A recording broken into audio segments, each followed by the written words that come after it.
A growing number of Americans think President Biden's too liberal, and he's giving them trillions of reasons to think that. The president getting ready to supercharge his progressive agenda with levels of spending we haven't seen since World War II.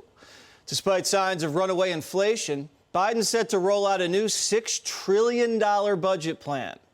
It includes big chunks of change for things like infrastructure, education, and fighting climate change. Biden's in Ohio today boasting about the economy and taking shots at Republicans. This is our moment to rebuild an economy from the bottom up and the middle out, not a trickle-down economy. Every time I talk about tax cuts for working-class people, it's, oh, my God, what are we going to do? Well, we're going to take back some of that 1% money. Even my Republican friends in Congress, not a single one of them voted for the rescue plan. I'm not going to embarrass anyone of them, but I have here a list of how back in their districts they're bragging about the rescue plan. I mean, some people have no shame. As for the president's agenda, 46% of Americans say Biden's too liberal, and that's up 10% from December 2019 when he was running as a moderate. And Dana, I checked the internals. The partisan breakdown is good. I approve of that poll, so you can well, thank goodness for that. Take that to the bank. What did you think of Biden out there, getting out of the White House, going to Ohio, and trying to sell $6 trillion? He's going to have to do a lot of selling because the longer this infrastructure bill sits out there without a deal, while he is planning on additional spending, you have to start asking yourself, then what problem are you trying to solve? The Republicans have come forward and said, look, you went from 2.3 to 1.7. We're offering you 1.05. And we want to use all this unspent COVID money, which I think to a lot of people makes a lot of sense. But if we also have to deal with the possibility of inflation, Ed Lawrence was just on Fox or in the previous hour talking about how if you're going to have a barbecue this weekend, there's all these products that are costing a lot more, including meat, for example, and that's what everybody's buying that. The housing market, you have very inflated prices, and so that's boxing younger people out of buying homes. And there are all these real problems. And it is okay, I want to say the administration should know, like, it's okay to take the autopilot off and fly the plane yourself when there are changing conditions. Now, he's out there saying how great the economy is, but he wants to spend all this money to fix the economy. When all of these flashing yellow lights are like, well, wait a second, maybe we don't need that particular help. I think on the moderate thing or a moderate liberal, it's interesting because they definitely hid behind the moderate claim during the election. But then as soon as he was elected, he was like, well, why are you surprised? This is what I said I was going to do during the campaign. But remember, because the campaign was what it was, they didn't cover anything. There was nothing to cover. So some people seem a little bit surprised.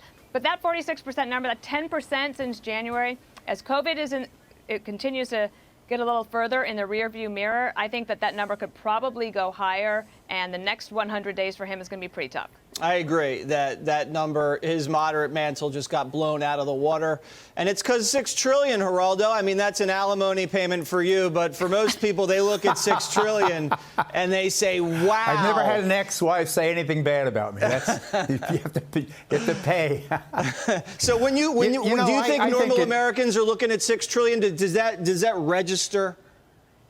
I don't think so. I really don't think so. I think when you look at Biden's popularity, he's in the mid-50s. That means most Americans, the country's divided anyway. Most Americans want the rich to pay more taxes. Most Americans want corporations to pay more taxes. He's a nice guy, soft sell. He came here to Cleveland today.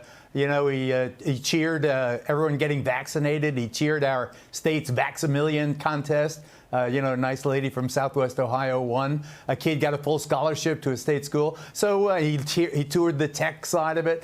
And basically a soak the rich platform for a Democrat in the early stages of his first term is not bad strategy. I think that, he's doing okay. What's the difference between 1.9 trillion and 1.1 trillion?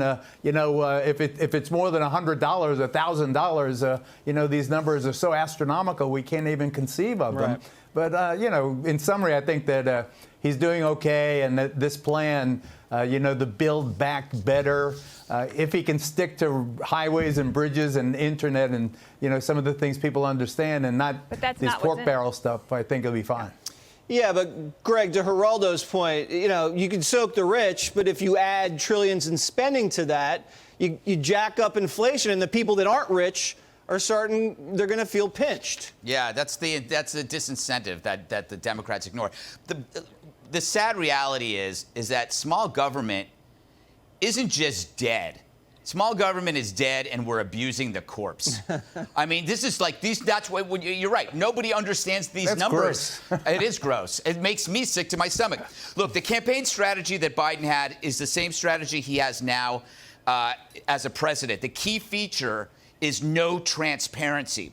Everything the White House does is meant to prevent you from seeing how hard left the mission has become. It's the opposite of the previous boss. Whether you like Trump or you hated him, he did everything in front of you.